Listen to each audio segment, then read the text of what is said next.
خواتین و حضرات، اگر آپ نے ابھی تک ہمارا نیا چینل ناولستان سبسکرائب نہیں کیا تو اسے سبسکرائب کر لیں۔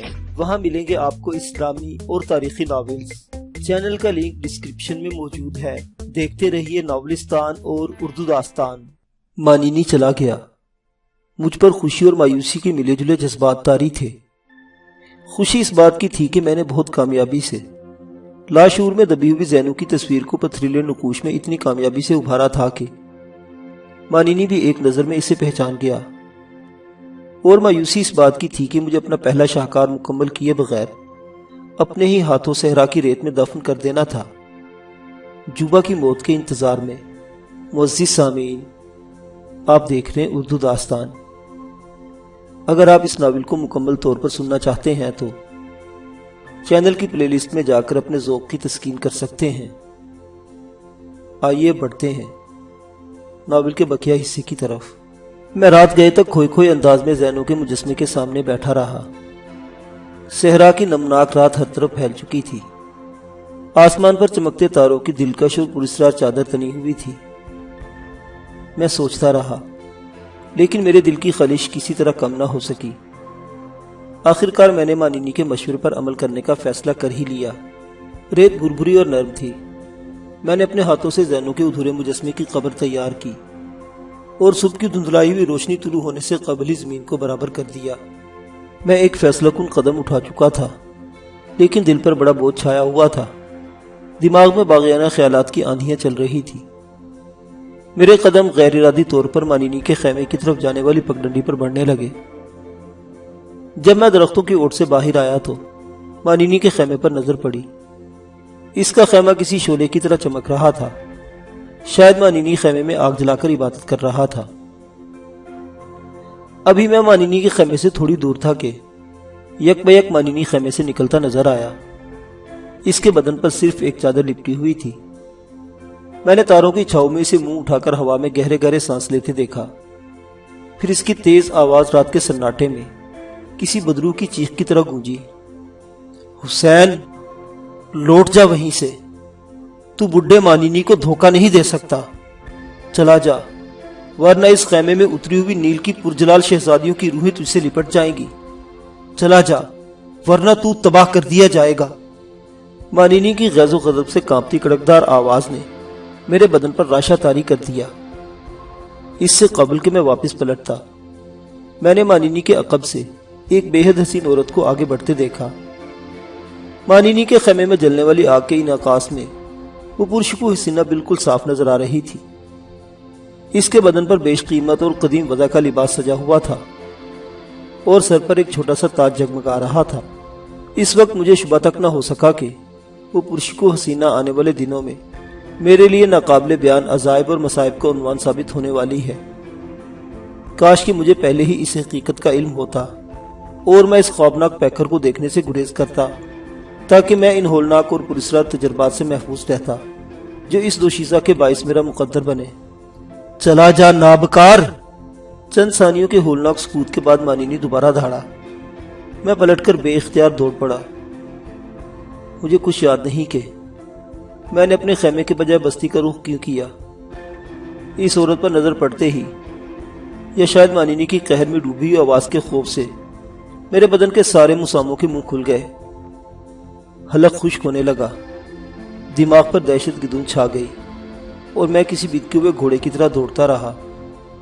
ہوش آیا تو مجھ پر شدید نقاہت طاری تھی۔ بدن بخار سے پھک رہا تھا اور میری ماں میرے سرہانے بیٹھی ہوئی تھی۔ میرا بچہ۔ مجھے ہوش میں آتا دیکھ کر میری ماں بے اختیار میرے سینے سے لپٹ گئی اور بین کر کے رونے لگی۔ اس کی گریہ وزاری سے مجھے پتا چلا کہ میں 3 روز سے بے ہوش پڑا ہوا تھا اور اسی دوران میں ایک کاروا کو لوٹتے ہوئے میرا منہ بولا باپ اونٹ سے گر کر گردن ٹوٹنے کے باعث مر گیا۔ ماں، مجھے میرے اوزار منگا دے۔ میں اب مانینی کے نخلستان میں نہیں جاؤں گا، ہرگز نہیں جاؤں گا۔ میں ہذیانی انداز میں چیخنے لگا اور رفتہ رفتہ ایک بار پھر بے ہوش ہو گیا۔ 5 روز بعد میں بستر سے اٹھنے کے قابل ہوا۔ مجھے اپنی بیوہ ماں کی زبانی علم ہوا کہ بیماری کے دوران میں مجھے دیکھنے کے لیے آنے والوں میں سردار زوبا اور اس کی بیٹی زینو بھی شامل تھی۔ زینو کا نام سنتے ہی مجھے خلش کا احساس ہوا۔ شدت سے وہ ادھورا مجسمہ یاد آیا جو میں نے ریت میں دبایا تھا، لیکن میں نے خاموش رہنے میں ہی عافیت سمجھی۔ میری پوری طرح صحت یابی میں تقریباً 1 ماہ لگ گیا۔ اس دوران میں بار بار زینو یاد آتی رہی۔ مانینی کے کہے ہوئے الفاظ کا مفہوم اب کسی حد تک مجھ پر واضح ہونے لگا تھا۔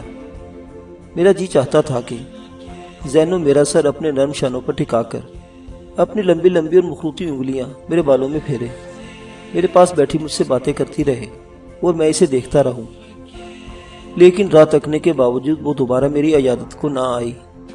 میں نے اپنے اوزاروں کے لیے اپنی ماں کو مانینی کے پاس بھیجا، لیکن اس نے سختی سے انکار کر دیا۔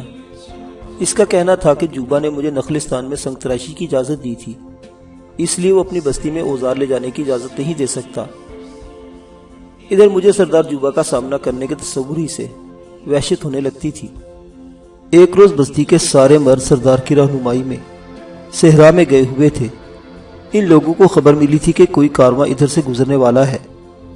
میں بستی کے آخری کونے پر بیٹھا چند آوارہ کتوں کو لڑتے دیکھ رہا تھا کہ کہیں سے زینو ادھر آ نکلی۔ اس کی کھلی ہوئی آوارہ زلفیں بے حجابی سے سینے پر لہرا رہی تھی۔ جھیل جیسی گہری آنکھوں میں شوخی رچی ہوئی تھی۔ سیب جیسے رنگت والے گلابی رخساروں پر زندگی کی تازگی چھلک رہی تھی۔ میں اس سراپا حسن کو دیکھتے ہی بوکھلا کر اٹھ گیا۔ تم بیمار ہو گئے تھے حسین؟ اس نے میرے قریب آ کر میری آنکھوں میں آنکھیں ڈال کر پوچھا۔ اس وقت پہلی بار اسے قریب آ کر میرے دل کی دھڑکنیں تیز ہو گئی۔ ہاں زینو، تمہارا باپ بہت ظالم ہے۔ کیوں؟ اس کی غزالی آنکھیں حیرت سے کشادہ ہو گئی۔ مجھے خیال آیا کہ ایک غلط بات میرے منہ سے نکل گئی ہے۔ زینو کے ادھورے مجسمے کا تذکرہ شاید میری موت کا بہانہ ہی بن جاتا۔ اس خیال کے تحت میں نے فوری ہی بات بدل دی۔ سنگ تراشی میری زندگی ہے زینو، لیکن سردار جوبا کہتا ہے کہ میں صرف نخلستان میں ہی اپنا شوق پورا کر سکتا ہوں۔ ہاں، مانینی کہتا تھا کہ حسین کے مقدر میں وہ لکھا گیا ہے جو جبرین کے کسی آدمی کی قسمت میں نہیں ہے۔ اور بھی پتہ نہیں وہ بڈھا کیا کیا کہتا تھا۔ یہ کہتے کہتے اس کی آواز میں پرشوق تجسس پیدا ہو گیا۔ تم پتھروں پر انسانوں کی شکل کھود سکتے ہو نا حسین؟ ہاں، میں نے پہلی بار اپنی فنکارانہ انا کی تسکین ہوتی ہوئی محسوس کی اور میرا سر فخر سے بلند ہو گیا۔ میرا مجسمہ بناؤ نا، اس نے ادھر ادھر دیکھ کر رازدانہ آواز میں کہا۔ نہیں زینو، تمہارا باپ مجھے بھیڑیوں سے نچوا دے گا، میں خوفزدہ آواز میں بولا۔ میں تمہیں اچھی لگتی ہوں نا؟ وہ میرے اتنے قریب آ گئی کہ اس کے گرم گرم سانس میرے چہرے سے ٹکرانے لگے۔ مجھے اپنا دوران خون تیز ہوتا ہوا محسوس ہوا۔ ہاں زینو، میں نے لڑکھڑاتے ہوئے لہجے میں کہا۔ پھر میرا مجسمہ بناؤ۔ اس نے اپنا دانا ہاتھ میرے شانے پر رکھ دیا۔ چلی جاؤ زینو، میں نے منہ پھیر لیا۔ اس روز مجھے پتا چلا کہ دو جوان جسموں کی قربت کسی جان کا پیش خیمہ ثابت ہوتی ہے۔ تمہارا باپ 500 قیرات سونا مانگتا ہے، چپکے بنا دینا، اسے خبر نہ ہو۔ زینو کی آواز میں التجا تھی۔ میں نے بے اختیار ہو کر اسے اپنے بازوؤں میں کھینچ لیا اور آنکھیں موند کر اپنا چہرہ اس کی کھلی ہوئی زلفوں میں چھپا لیا۔ ایک لمحے کے لیے اس نے کوئی تعرض نہ کیا، پھر بوکھلا کر مجھ سے الگ ہو گئی اور چور نظروں سے ادھر ادھر دیکھنے لگی۔ میں بنا دوں گا زینو، مگر میرے اوزار مانینی کے پاس ہے۔ سردار جوبا مجھے بستی میں سنگ تراشی کی اجازت نہ دے گا۔ میں نے اپنی چڑھتی ہوئی سانسوں پر قابو پا کر کہا۔ آج وہ مسافروں کو لوٹنے گیا ہے، زینو نے معصومانہ سادگی سے کہا۔ شاید لڑکیاں بھی لائے گا، پھر جشن ہوگا اور شراب کا دور چلے گا۔ شراب پی کر میرا باپ بہت خوش ہوتا ہے۔ تم اسی وقت آ کر اس سے التجا کرنا، وہ تمہیں اجازت دے دے گا۔ میں آؤں گا، میں آج ہی رات آؤں گا، میں نے زینو کا ہاتھ دباتے ہوئے کہا۔ اسی وقت آس پاس کوئی اونٹ بلبلاتا ہوا آیا اور زینو ہاتھ چھڑا کر ایک طرف بھاگ گئی۔ میرے پورے وجود پر ناقابل بیان لذت چھائی ہوئی تھی۔ میں خود کو بہت بلند محسوس کر رہا تھا۔ میں نے پہلی مرتبہ زینو کے ساتھ ان تنہائی کی قربت اور اس کے لمس میں ایک نئی تسکین اور آسودگی محسوس کی تھی۔ مجھے پہلی بار اپنی اہمیت اور اپنے چاہے جانے کا احساس ہوا تھا۔ میرا دماغ بالکل ہلکا ہو گیا تھا۔ اس وقت زین النسیم میں سحری کی کسی خوشگوار جھونکے کی طرح میری خزاں آلو زندگی میں احساسات کی نئی بہار بکھیرتی چلی گئی تھی۔ میں سر شامی بستی کی اس نکڑ پر آ بیٹھا جدھر سے گزر کر سردار جوبا کو بستی میں داخل ہونا تھا۔ دن بھر کی مشقت آزما سفر کے بعد مشرق کا شہنشاہ تھکے ماندے انداز میں مغربی افق پر الوداعی لہریے بکھیرتا روپوش ہو رہا تھا تو صحرا میں ایک جانب غبار کا طوفان اٹھتا نظر آیا جو تیزی سے جبرین کی بستی کی طرف آ رہا تھا۔ میرا دل بے اختیار تیزی سے دھڑک اٹھا اور میں مستعد ہو کر بیٹھ گیا۔ آہستہ آہستہ اس غبار کی اوٹ سے مجھے سردار جوبا کی اونٹی نظر آئی اور ذرا ہی دیر بعد فضا اونٹوں کے شور، سردار کے حواریوں کے وحشیانہ نعروں اور کارواں سے اٹھائی ہوئی لڑکیوں کی آوازوں سے گونج اٹھی۔ میں اپنی جگہ کھڑا اونٹوں پر لدے اس مال و زر کو دیکھتا رہا جو سردار جوبا نے اس مارکے میں لوٹا تھا۔ میں نے ان 3 ہراساں لڑکیوں کو بھی دیکھا جنہیں ان کے ہمراہیوں سے چھین لیا گیا تھا اور جن کے بدن آج کی رات سردار جوبا کے حواری مقدس آگ سے داغنے والے تھے۔ قزاقوں کی یہ ٹولی جب غبار کے بادل اڑاتی اور وحشیانہ نعرے مارتی بستی میں داخل ہو گئی اور غبار کا طوفان دھلانے لگا تو میں بھی نپے تلے قدموں کے ساتھ بستی میں چل دیا۔ اپنے گھر کی طرف لوٹتے ہوئے میں نے دانستہ سردار جوبا کے خیمے کے نزدیک سے گزرا۔ جیسے ہی نگاہیں خیمے پر پڑی ایک کھڑکی کی اور سے زینو کا مسکراتا ہوا چہرہ نظر آیا۔ اس نے میری طرف ہاتھ لہرایا اور فوراً ہی پردہ گرا دیا۔ میں نے چوری کے احساس کے ساتھ ارد گرد خوشی سے چلاتے ہوئے لوگوں کی جانب دیکھا، لیکن ان میں سے کسی نے زینو کو مجھے اشارہ کرتے نہیں دیکھا تھا۔ وہ سب خونخوار اور وحشی بھیڑیوں کی طرح لوٹ کا مار تقسیم ہونے کے منتظر تھے۔ رات کا پہلا پہر شروع ہونے تک مجھے انتظار کرنا پڑا۔ پھر رات کے سناٹے میں سردار جوبا کے خیمے کی جانب سے بدمست قہقہے گونجنے لگے تو میں ایک نئے عزم کے ساتھ اس کی جانب بڑھنے لگا۔ ابھی میں سردار کے خیمے سے ذرا ہی دور تھا کہ فضا میں کئی دہشتناک نسوانی چیخیں تیر گئی۔ اس کے ساتھ وحشیانہ قہقہوں کی ایک تیز لہر ابھری اور میں سمجھ گیا کہ ان لڑکیوں کی آبرو کو داغدار کرنے کے لیے ہوسناک عزائم پوری تندہی سے بیدار ہو چکے ہیں۔ سردار کے خیمے پر پہنچ کر میں چند ثانیوں کے لیے ٹھٹکا۔ اندر سے دیشی شراب کی تیز پھبکے اڑ رہے تھے، ساتھ ہی قہقہوں کا شور بھی گونج رہا تھا۔ میں نے دھڑکتے دل کے ساتھ پردہ اٹھایا اور اندر داخل ہو گیا۔ میرے لیے سردار جوبا کسی خاص محفل میں جانے کا یہ پہلا موقع تھا۔ اندر کسی نے مجھ پر توجہ نہ دی۔ وہاں کا رنگ ہی عجیب تھا۔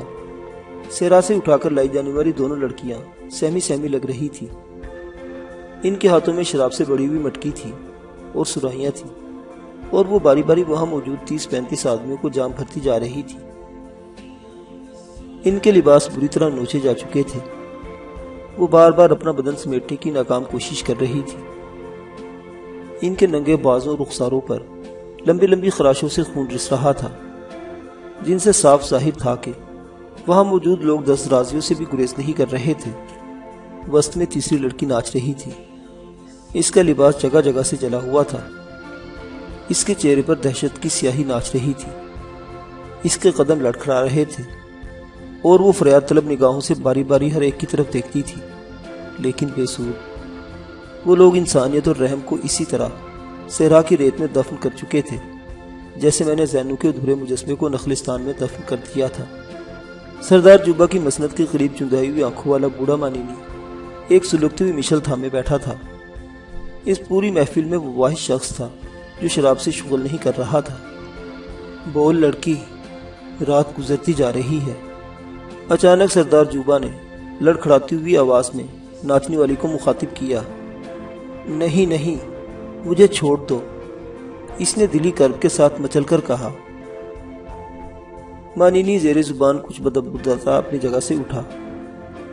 نہیں نہیں، لڑکی دونوں ہاتھ پھیلا کر چیختی ہوئی پیچھے سرکنے لگی۔ بوڑھا مانینی کسی خونی عقاب کی طرح اس سہمی ہوئی چڑیا کی طرف بڑھتا رہا۔ وہ لڑکی پیچھے سرکتی رہی۔ اچانک لڑکی کے غم میں بیٹھے ہوئے لوگوں میں سے سردار جوبا کا دستے راس اٹھا اور اس نے بے دردی سے لڑکی کو مانینی کی جانب دھکیل دیا۔ لڑکی زور سے چیخ مار کر وسط میں آ گری۔ مانینی نے اس کی گردن پر اپنا داہنا پیر رکھا اور بلند آواز میں کچھ نامعلوم بولی پڑھتے ہوئے سلگتی ہوئی مسٹر اس نوخیز لڑکی کے سینے سے لگا دی۔ فضا اس کی دلدوز چیخوں سے دہل اٹھی۔ کپڑوں کے ساتھ ہی گوشت جلنے کی ہلکی سی چراند اٹھی اور مانینی اس لڑکی کو تڑپتا چھوڑ کر اس اعتماد سے اپنی جگہ پر واپس چلا گیا جیسے وہ کوئی مقدس فریضہ ادا کر کے آیا ہو۔ ناچو، سردار جوبا نے اپنے جام میں بچی ہوئی شراب اس بدنصیب لڑکی پر اچھال کر کہا اور وہ مشینی انداز میں اٹھ کر ناچنے لگی۔ میں دم بخود اپنی جگہ پر کھڑا یہ شیطانی کھیل دیکھ رہا تھا۔ اچانک مانینی اپنی جگہ پر اچھل کر کھڑا ہوا اور چلایا، خاموش، میں ایک اجنبی کی بو سونگھ رہا ہوں۔ فوراً ہی خیمے میں ایک بھیانک اور بوجھل سکوت چھا گیا۔ معزز سامعین، کہانی ابھی جاری ہے، بقیہ واقعات اگلی قسط میں۔ دیکھتے رہیے اردو داستان۔ اللہ حافظ۔